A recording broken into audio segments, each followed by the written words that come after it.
Alors, j'ai eu quelques réticences pour parler de ce livre parce que c'est un sujet hyper sensible. Bon, pas si sensible que ça, mais c'est juste un sujet un peu tabou, surtout dans notre pays et même dans le monde aussi. Alors, j'ai eu quelques réticences quand j'ai lu le synopsis, la préface, j'ai fini le roman et je me suis dit, ma chère, ça va être compliqué d'en parler. Mais finalement, je me suis décidée de parler de ce sujet et de vous donner mon avis là-dessus. C'est parti.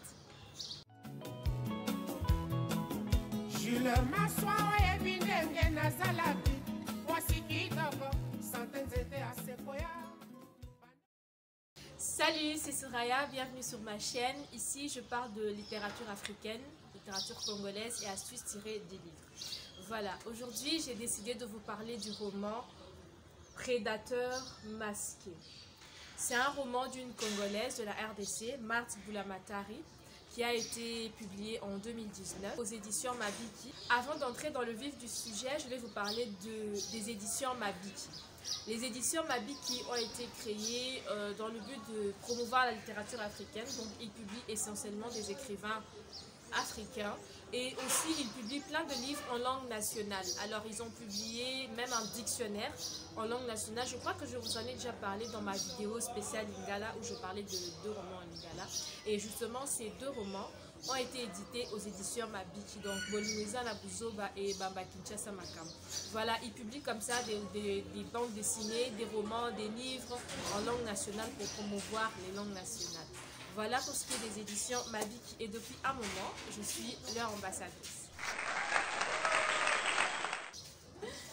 Pour en revenir au roman, c'est un roman qui a été publié en 2019 et comme je vous le disais, c'est un roman de 128 pages. Alors c'est quoi l'histoire dans ce roman? C'est l'histoire de Panda, un jeune homme qui tombe amoureux d'une jeune fille. Il s'amourage pendant un long moment et Panda décide, comme ça sans crier gare, d'entrer au séminaire.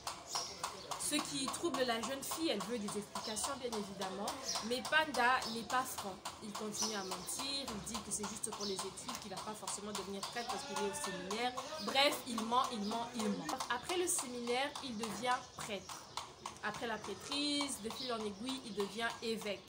La fille finit par comprendre qu'elle s'est fait berner, alors elle décide de le quitter. Mais Panda, bien sûr, n'est pas d'accord, il veut qu'il continue à se voir en cachette, ce genre de choses. La fille, elle est tellement meurtrie qu'elle va se confesser auprès d'un prêtre. Et il se fait que ce prêtre, auprès de qui elle va se confesser, est en fait sous les ordres de Panda. Panda découvre que son ex est entré... va souvent en confession chez le prêtre, etc. Alors, il appelle le prêtre pour le menacer, pour lui dire attention, il ne faut pas détourner ma copine, c'est l'amour de ma vie. Le prêtre, il est choqué parce qu'à la base, il ne savait même pas que l'homme dont la femme parlait, c'était l'évêque.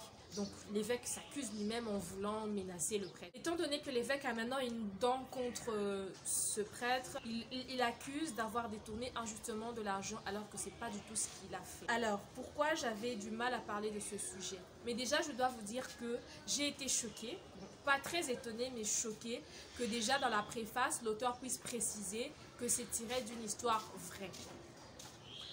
Là, ok. Bon, bref, c'est comme un secret de polichinelle. Ces genres de choses, les gens murmurent dessus, mais personne n'ose écrire un roman dessus, par exemple. Donc, j'étais un peu choquée.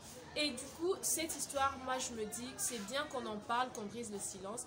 Si vous suivez de très près l'actualité, vous êtes sûrement tombé sur cette histoire de pédophilie dans l'église. Et voilà, donc c'est un sujet où il y a beaucoup eu de silence en fait. Le silence a nuit aux victimes, on ne devait pas en parler parce qu'il y avait un tabou là-dessus. Les hommes d'église, il ne faut pas toucher au roi de Dieu, etc. Ne me touche pas, mais ouais. Ne me touche pas, mais ouais. Et même plus précisément dans notre pays, il y a des histoires de viol comme ça. Les hommes de Dieu, les hommes d'église sont accusés de viol.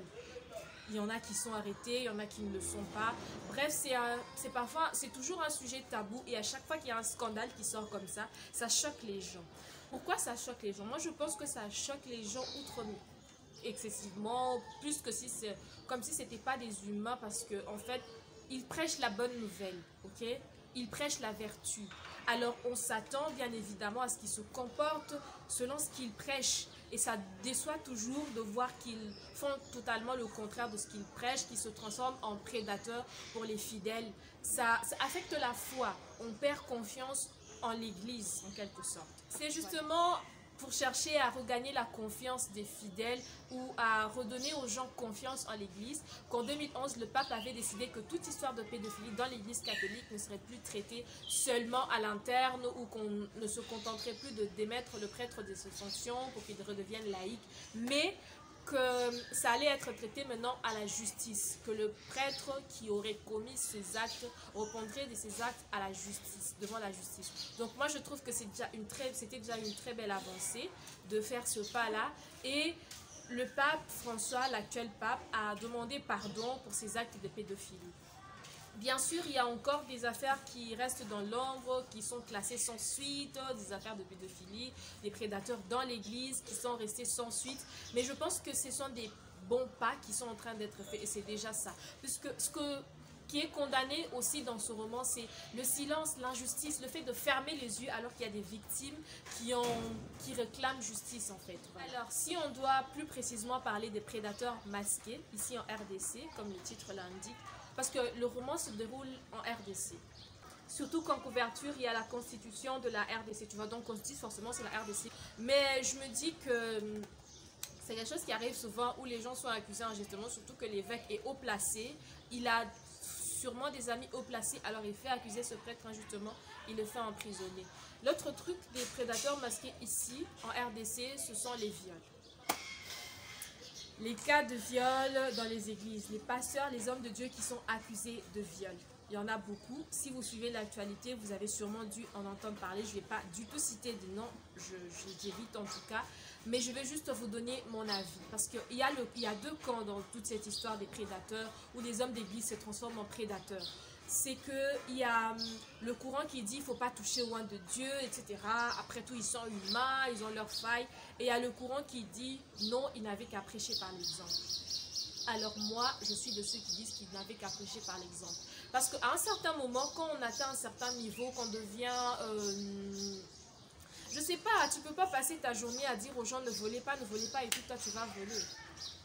Ça n'a pas de sens. Je pense qu'il devrait vraiment prêcher par l'exemple. Pour en revenir au roman, ce que je n'ai pas aimé par contre, c'est que le prêtre qui parle à la première personne, le prêtre qui est accusé, il faisait parfois des longs monologues et on avait l'impression de lire un essai plutôt qu'un roman.